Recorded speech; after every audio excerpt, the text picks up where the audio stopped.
Fala galerinha do xadrez, tudo beleza? O caminho para se tornar um grande mestre de xadrez é um caminho árduo. No Brasil, por exemplo, apenas 15 pessoas conseguiram isso na história do xadrez, que começou ali, né? Um xadrez, o nosso primeiro grande mestre foi o Mequinho na década de 70, né? E a gente teve mestres internacionais antes disso, o xadrez forte do Brasil foi começando antes disso. Tivemos mestres FIDEs e mestres internacionais muito fortes antes do Mequinho, mas os grandes mestres começaram a partir da década de 70 e de lá para cá apenas 15 na história. Como é que faz para se tornar grande mestre? Você precisa ir jogar torneios presenciais da FIDE e cumprir com uma série de requisitos nesses torneios. Por exemplo, Faustino Ouro, menino de 11 anos, está jogando, argentino, Messi do xadrez, está jogando Sharjah Masters e está lutando por uma norma. Para vocês terem ideia, ele nas 9 rodadas jogou contra 9 grandes mestres.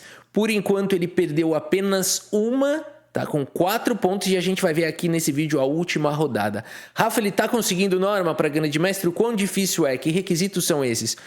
Primeiro, 2.600 de performance de rating, ter jogado contra 3 grandes mestres, ter jogado contra 5 titulados grandes mestres, mestre internacional, mestre FIDE, ele cumpriu todos esses requisitos. O único requisito que ele precisa, que a média de rating e a pontuação que ele faça combinem para dar o mínimo necessário, tá? Por exemplo, aqui nas 8 rodadas, é um torneio de 9 rodadas, na 8ª rodada ele tá com 4 pontos, a gente vai ver agora a última, tá bom? E aonde ele tá até aqui, até a última rodada, será que se ele perder ele consegue norma? Vamos colocar aqui que ele fez 4 pontos, que ele continue com esses 4 pontos. Aqui eu coloquei os ratings dos adversários dele, tô no site Feed Norm Calculator aqui, tá bom? Ele vai dar se você atingiu a norma ou não, tá bom? E quando a gente clica aqui em calcular, tá dando que ele ainda não fez a norma, apesar desse resultado impressionante de ter jogado contra 8 grandes mestres e ter perdido apenas uma, ele empatou bastante e tá com 4 pontos. Não chegou no suficiente, ele precisa que a média do adversário com 4 pontos, ele precisaria que a média tivesse em 2.643, tá? Agora, com 5 pontos, talvez ele atingisse. Com 5 pontos, se ele ganhar essa última rodada, vamos ver.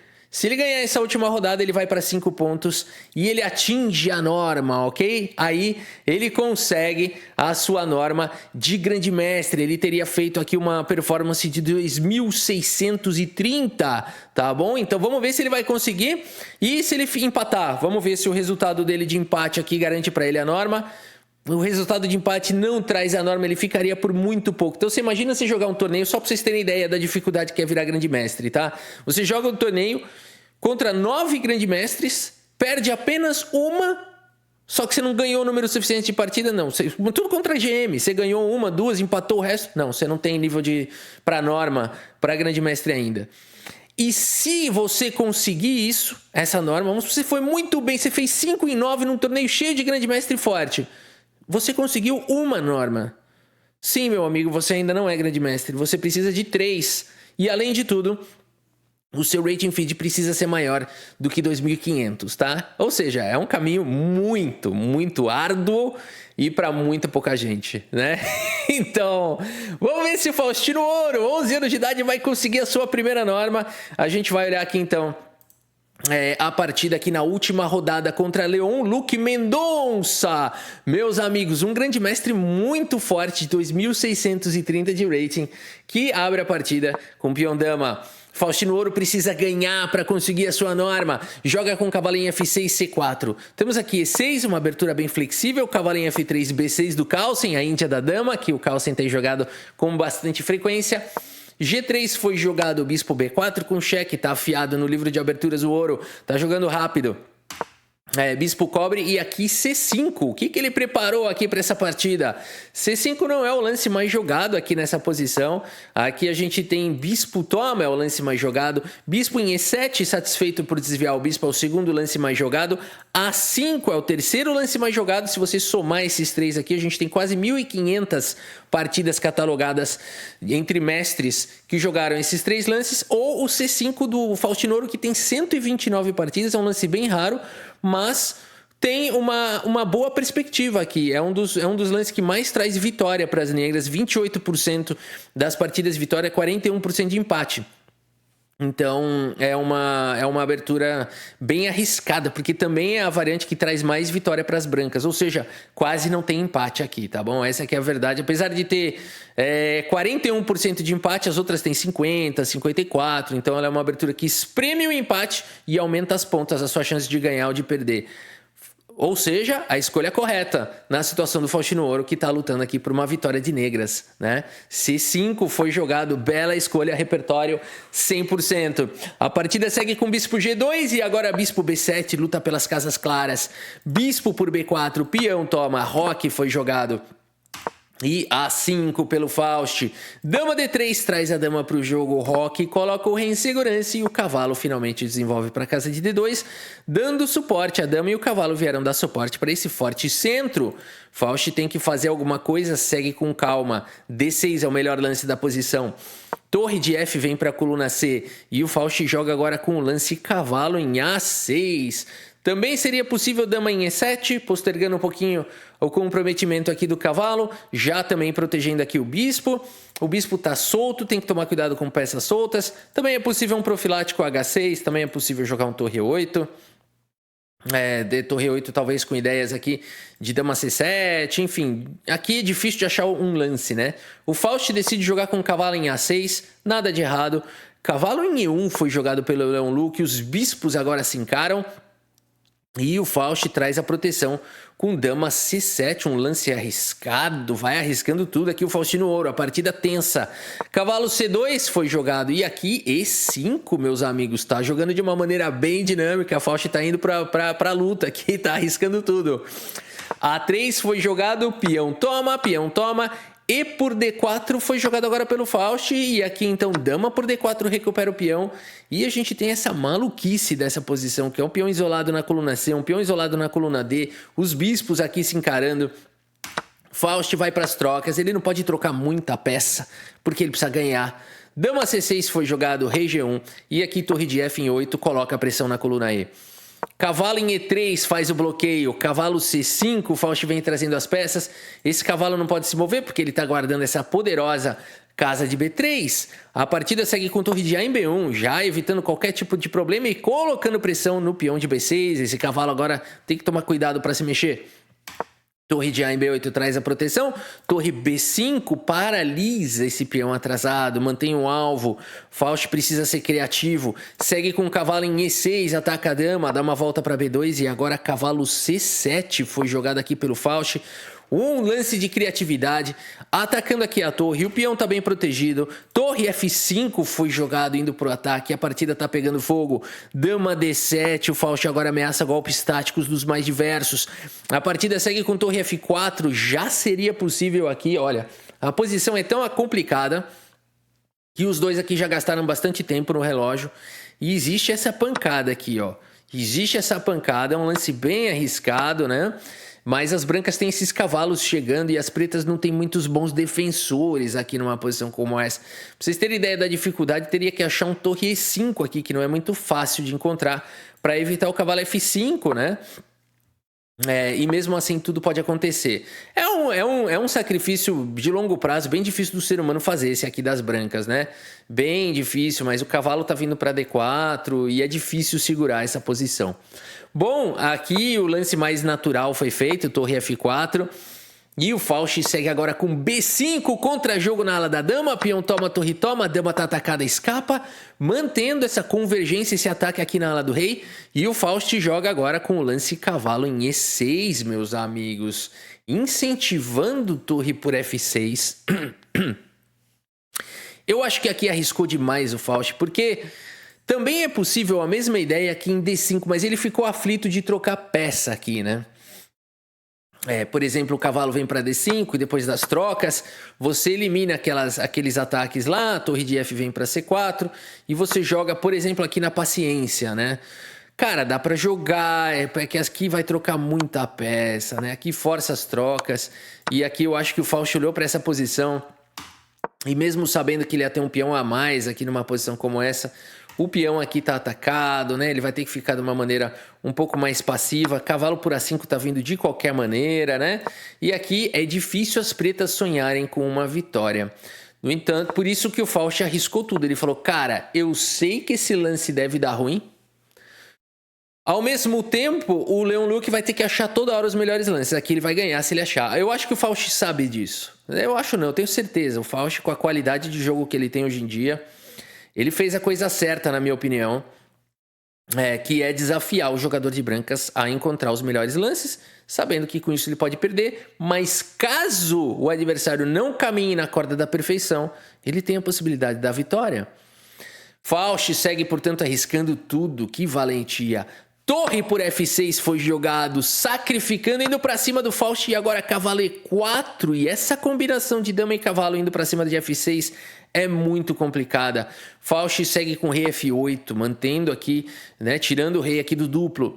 Cavalo por F6 chega de qualquer maneira, pelo menos não vem com cheque. Dama B7 foi jogado pelo Faust, e agora cavalo por H7. Esse Leon Luque é um monstro. Ele podia capturar a torre, mas ele vai para o peão, expõe agora o rei do Faust, que segue em fuga, mas agora dama em F6 com cheque. Rei D7, dama em H4 foi jogado. Seria possível também tomar em F7 aqui agora. O Leon Luque preferiu dar essa casa para o cavalo. O Faust segue com torre B1, tentando um tipo de contra-jogo, mas o cavalo chega impiedoso. Rei D8 foi jogado. E agora, meus amigos, o que jogar nessa posição? Leon Luque segue com o lance cavalo de F em D5 aqui com cheque. Nada de capturar essa torre. O cara é monstro, né? O cara é muito monstruoso. Cheque foi jogado, rei D7 aqui, repete um pouquinho a posição, né? E agora ele fala, tá vendo? Se eu quiser eu empato, mas eu não quero empatar. Cavalo por ele, já podia ter tomado, né? Mas ele deu aquele golpe, aquele baque psicológico. Ganha também alguns segundinhos no relógio, né? E aqui então o rei toma, e com isso o Leon Luque recuperou o material e ainda tem 2 peões a mais. E o Faust precisa ganhar, meus amigos, nada fácil para o argentino. Dama em A4 com cheque, rei vem para casa de F8, temos trocas. Dama D1 foi jogado, não pode trocar dama aqui, então dama B2 foi jogado, cavalo vem para C4, dama em A2, mantém a pressão, cai o peão de D6. O argentino nesse momento já sabe o seu destino, mas ele segue lutando, segue fazendo seus últimos lances, quem sabe alguma coisa ainda pode acontecer, mas depois de simplesmente H4, Faustino Ouro aceita o seu destino. E abandona aqui a partida, meus amigos. Abandonou porque não dá mais. A gente fica triste. Eu fico triste porque a gente fica aqui na torcida, né? Do Faust, tá brilhando. O menino, né, com potencial de ser campeão do mundo. A gente sabe disso, né? Pode ser o próximo Bobby Fischer. Mas como todos passaram por isso, meus amigos. Todos passaram por isso. O Magnus Carlsen, para chegar onde chegou, perdeu muita partida. Perdeu o torneio também. Kasparov não, Kasparov nunca perdeu o torneio. O primeiro que ele jogou ele já ganhou todo mundo, mas é um caso à parte, né? A maioria dos jogadores passa por isso. A gente tem partidas da carreira do Magnus Carlsen, assim, perdendo bastante ali com 11, 12 anos, 13, até mesmo, né, um pouco mais, perde torneio, é normal, faz parte, né, não tem como, o menino, por mais fenômeno que ele seja, não tem como ele chegar ganhando torneio de 2.600, não tem, entendeu? Tem um caminho aí, mas o Faustino Ouro, eu espero que ele tenha, né, essa resistência, essa resiliência. Não é importante ser o mais jovem grande mestre da história, não significa que ele ainda não pode ser, mas eu acho que o Faust ele tem que focar, né, na evolução e ter paciência, porque xadrez é assim, xadrez, mesmo você sendo um fenômeno, né, esses caras que estão aqui a vida toda aqui já, né, o Leon Luque é novo, mas já tem mais experiência que o Faust e tudo mais. Agora, o menino foi bem demais, hein? Vamos falar a verdade, 11 anos de idade, olha só o que ele fez. Bom, primeiro vamos dar uma olhada aqui no relatório do chess.com e agora eu vou mostrar pra vocês o impresso. Cara, 95%, o Leon Luque mandou bem demais, né? O cara é um jogador rumo à elite, é um menino muito, muito, muito forte, teve lance brilhante, né? Conseguiu realmente uma vitória impecável aqui e inquestionável contra o Faustino Ouro. Agora é o seguinte, meus amigos, olha só, né? Então aqui o Faust acabou finalizando aqui o torneio com 4 pontos. Não é o suficiente aqui para conseguir a sua norma de grande mestre, apesar do impressionante resultado. Olha o que eu vou mostrar aqui para vocês, ó. Eu tô aqui no Chess Results, vou até tentar atualizar aqui para ver se eles já atualizaram, ainda não. Não tem problema. Aqui a gente vê, olha só, jogou contra o Vahap Sanal, de 2.555, empatou, 11 anos de idade. Jogou contra o Mohamed Muradli, 2.603, ganhou do Mohamed Muradli. Jogou contra o Ahmad Ahmad, tudo GM, olha os títulos aqui, ó, tudo GM, todos. GMs, empatou, 2.564. Jogou contra o 2.573, empatou. Jogou contra o Sergei Azarov, empatou. Jogou contra Sava Vetokin, 2.558. Esse aqui tinha quase 2.600, cara. Empatou. Jogou contra um 2.632, empatou. Mas ele perdeu as duas últimas. Perdeu aqui do 2.563 e 2.630. Para a FIDE, ainda não há comprovação de que o Faust tem um nível de grande mestre. E por isso ele ainda não atinge os requisitos para conseguir a norma. Eu defendo que mantenha-se os altos critérios para que se torne grande mestre. Eu defendo que se mantenha, né? Eu não acho que deveria falar assim, não, mas está na cara que ele tem nível de grande mestre. Está na cara mesmo que ele tem nível de grande mestre, isso é inquestionável. Mas ele tem que cumprir as normas. E eu acho que as normas têm que ser estritas mesmo e difíceis, porque é realmente um título da máxima qualidade no xadrez, é o mais alto grau. Se fosse numa luta de arte marcial, é o mais alto grau, né? Claro que mesmo no mais alto grau de grande mestre, você ainda tem grande mestre de 2.500, que é bem diferente do grande mestre de 2.600, que é bem diferente do 2.650, que é bem diferente do 2.700, que é bem diferente do 2.750, que é bem diferente do 2.800. E do 2.850 e do 2.880 não tem nem o que falar. Esse é só um na história, né? Magnus Carlsen, 2.881, Magnus Carlsen. É muito alienígena, tá? É muito acima de qualquer... É assim, é um grau, assim, deveria existir um título a mais, eu acho. Super GM, um negócio assim. Porque a diferença de um 2.881 para um 2.500... põe no bolso, assim. Pega um grande mestre desses daqui, você pega esse cara aqui, ó, Vahap Sanal, que é um forte grande mestre, e põe assim no bolso, brincando, né? Joga H4, joga Rei E2, joga o que quiser, né? Então é um nível muito monstro do Carlsen, mas são casos muito raros da história, né? Mas só pra vocês terem ideia do nível que é, da dificuldade que é se tornar um GM e quem é o Carlsen, né? Mas tá bom, meus amigos. A gente segue torcendo pro Faust para finalizar o vídeo. Bora jogar uma partidinha também no chess.com, meus amigos. Chegou a hora do mundo real. Porque a gente fica vendo essas coisas do mundo da fantasia, né? 2.800, GM, não sei o que. Isso tudo é muito raro. É pra 99% das pessoas é isso aqui, ó.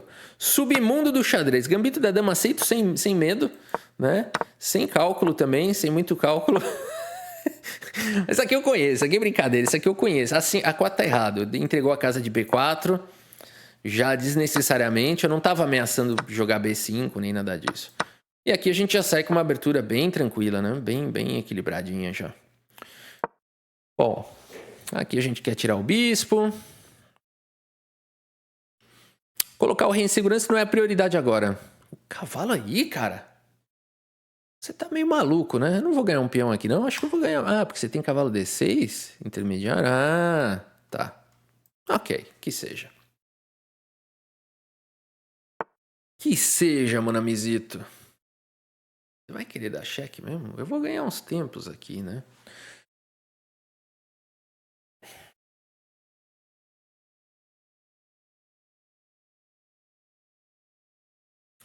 Você tá um pouco maluco, não tá não? Deixa eu pensar aqui se você tá maluco ou não. Não, não tá tão maluco assim, né? Isso aqui tá um pouco perigoso pra ele.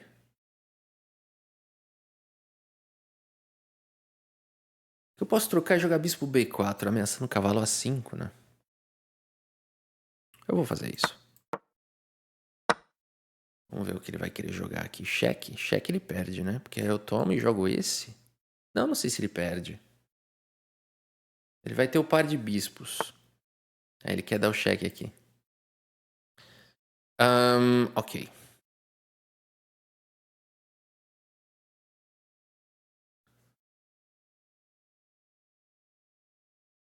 Ok.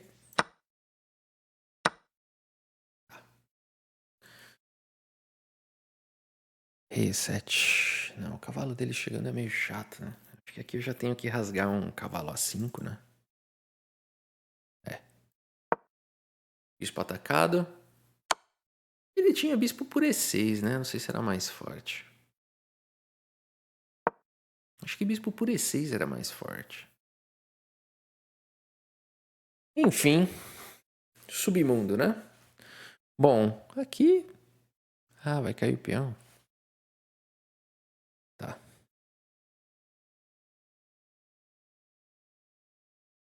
Eu tenho esse aqui, né? Por que não, né? Vou jogar, porque se ele tomar aqui, cai a torre limpa, né? Aqui eu ganhei qualidade. Pensar qual das duas torres eu quero. Ele vai ganhar um tempo. Vai dar um trabalhinho, né? Acho melhor tomar aqui, porque aí ele tá com o cavalo preso, né? Se ele vier atrás do meu cavalo, eu não preciso nem tirar meu cavalo. Eu posso ir atrás do dele e o dele tá preso. Ou com essa torre, né? Melhor ainda. É. E aqui a gente vai finalizando aqui a partida, hein?